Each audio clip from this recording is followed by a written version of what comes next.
my chickadees, welcome back. All right, let me take you down just a little bit so we can talk about this here thing. Woo-wee. All right, that was a little too close. Okay.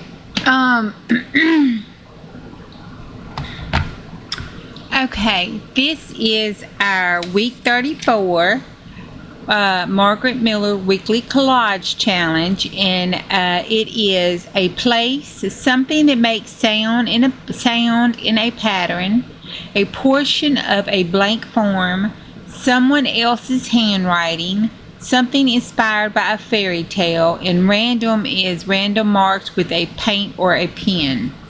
Okay, I did them all. Right now, I also experimented with the straight edge and just the rule of the straight edge and just covering up the junction. Okay, I did it. I don't like it.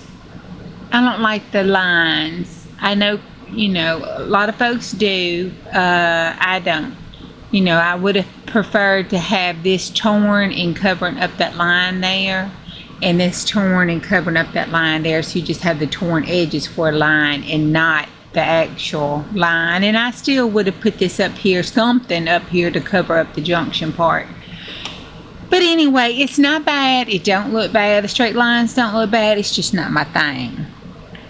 So anyway, we have a library. The little girl, look at her. She got the book here, little fairy tale book she reading.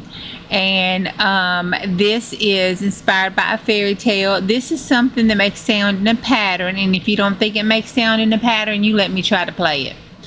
Okay, somebody else's handwriting. It's an old diary from, I think, the 40s.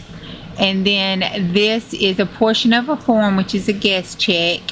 And the random mark making is my circle tops that I had done earlier. And then these are some stencils that I was checking out that I had made myself with the fun foam and cardboard. Okay, so that is my week 34. Okay, y'all have a good one. I'll see you on the next go round. Bye. Love you.